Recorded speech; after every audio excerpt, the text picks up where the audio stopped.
What's up, everybody? I'm here at Capitol Park in Sacramento, California, and it is Turtwig Community Day. I'm about to put my first catch of the day on that star piece. Let me turn this on here. And no shiny. All right. Well, we've got lots of day left to go before I can pick some of those up. Today we're really pushing for the Stardust because it is 3 times catch Stardust on these Turtwigs, and I can't throw with one hand. 2, 3, and bam! 7-day streak. See how much Stardust we're coming up with. Dang, 13,950 Stardust. That's like 140 catches that it saves me on Stardust, which is nice for that PvP. We've got a Sylph tournament coming up next week, so this is really going to come in handy. I'm pushing for about 300,000 Stardust by the end of the day. Let's see how we do.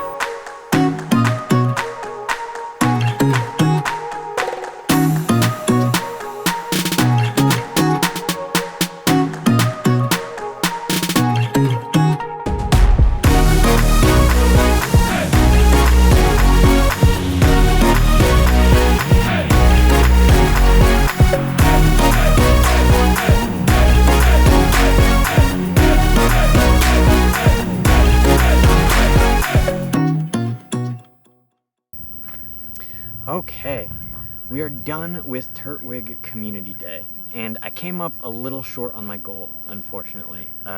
Landed at 1.62 million Stardust. I think that's like 260,000 Stardust for the day, so I was a little short, but to be fair, we didn't play the whole Community Day. We were like 40 minutes late, which is sometimes pretty regular for us, and we weren't moving the whole time either.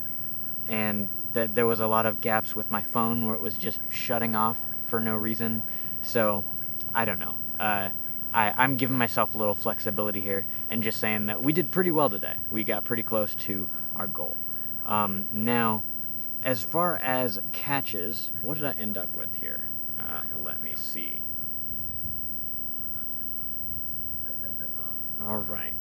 As far as shiny Turtwigs go, we got a total of 10 shiny Turtwigs.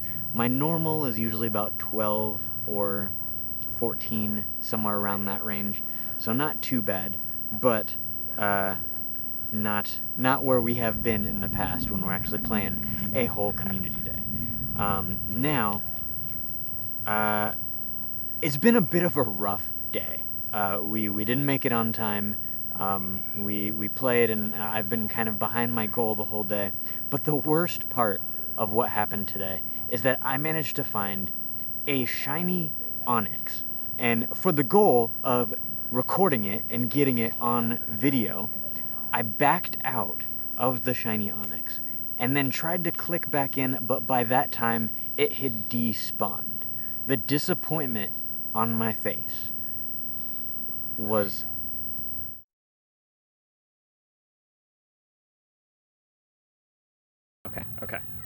Okay, we are almost halfway through the Community Day, and oh no.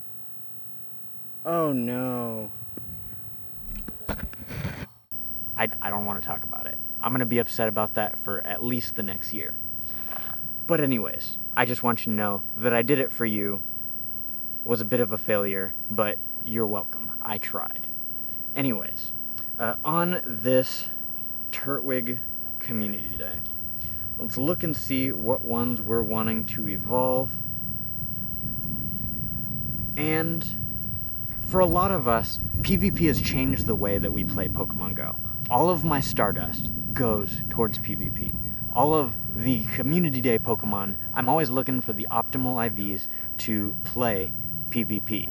And I have lost tournaments frickin' for the battles beat me in the final round of a tournament because I was not focusing enough on PvP IVs.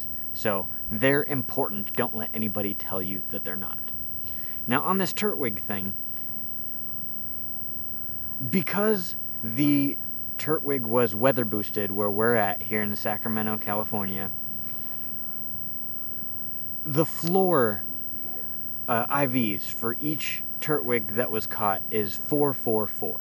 So there was no way that I was going to be able to find a Turtwig that has 0 attack and then 15 or 14 defense and HP. It just wasn't going to happen because that's impossible. The attack was always going to be a minimum of 4. So that is the absolute best that I could do.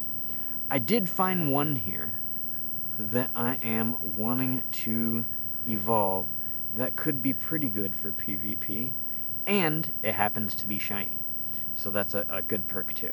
If you check it out here, we've got 4 attack, 15 defense, and 12 HP. And we're going to evolve that right now within our 2-hour window this time to get that Community Day move.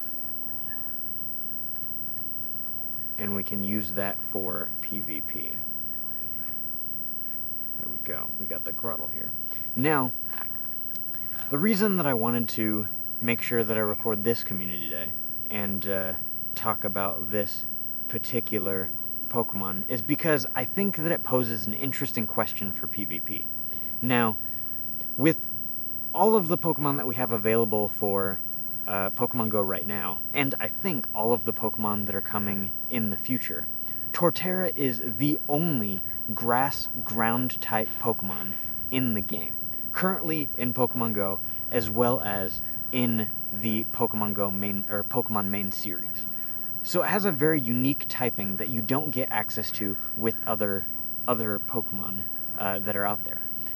And that poses an interesting question, which is, does that mean that it's going to be good for PvP? It can bring something unique to your team that no other Pokemon can bring you with that grass ground type Pokemon. You get not resistances, I guess you'd get neutral damage coming from those poison type moves, which are becoming very popular among most metas, and you get neutral damage coming from fire types. So that can throw an opponent off when you are running that against their team. It's not going to take it down as fast as they plan to because you get that extra little resistance. You get a double resistance to electric. I think it's a double resistance. And sure, you do have that double resistance to ice that you have to look out for, but it is an interesting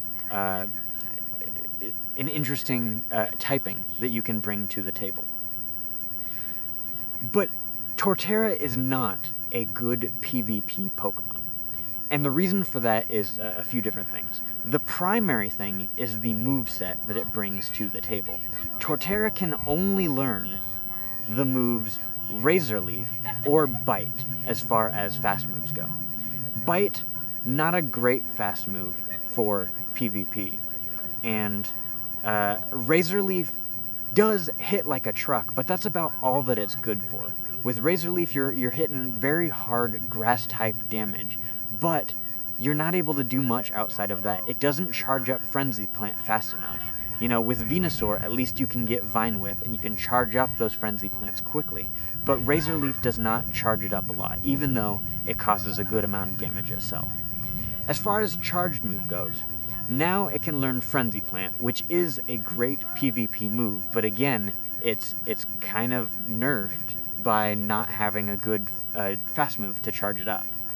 You get Earthquake, which takes forever to charge up, even with the right fast move that comes to it.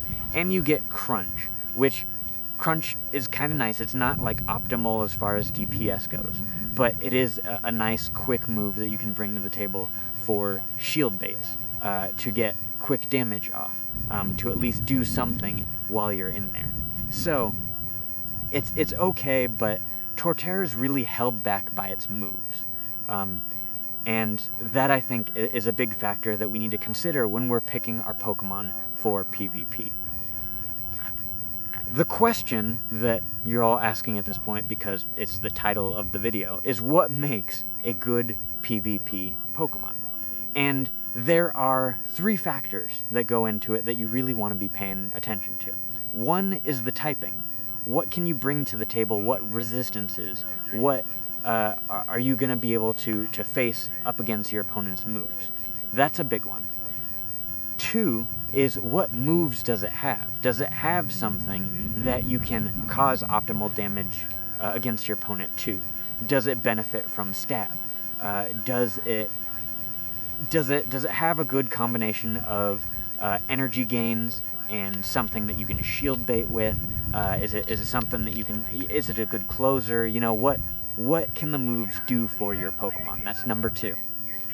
And number 3 is the stats, which we can talk about in another video, but the stats of a Pokemon that really, you know, bulk it up.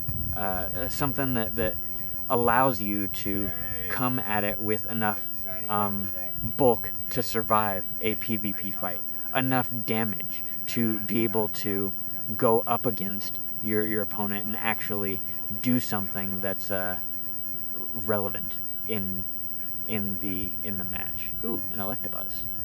I'm gonna catch that here because I still do not have a good PvP one, which I don't know.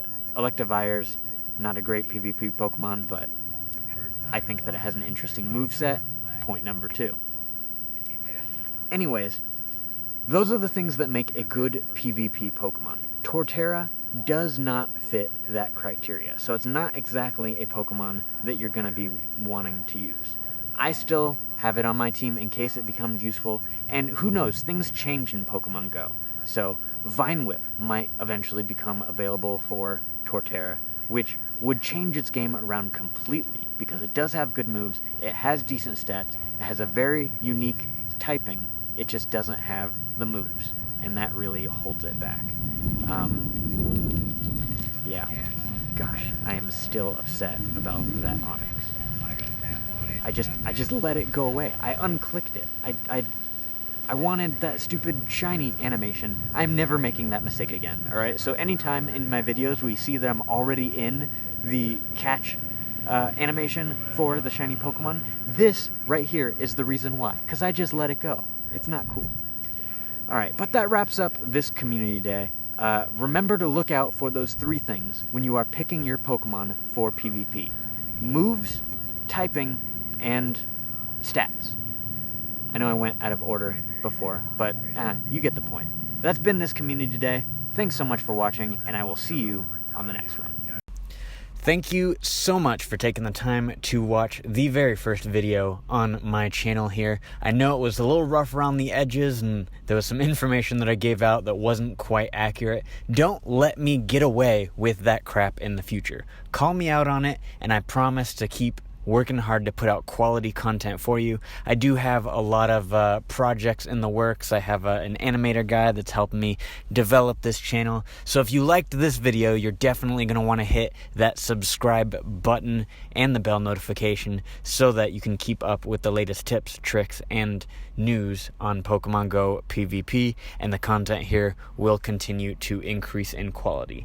I really appreciate it. I also wanted to give a quick shout out to my friend Ryan Sill, who pointed out that 100% Turtwig for me on Turtwig Community Day. Really helped out a lot. Helped me to get over the loss of that shiny Onix that got away from me. But anyways, I do plan on putting out a video pretty soon about some updates, some news in Pokemon Go PvP, changes in rules, upcoming tournaments, and the next community day. So be sure to stick around for that. Thank you so much for watching, and I hope to see you on the next one.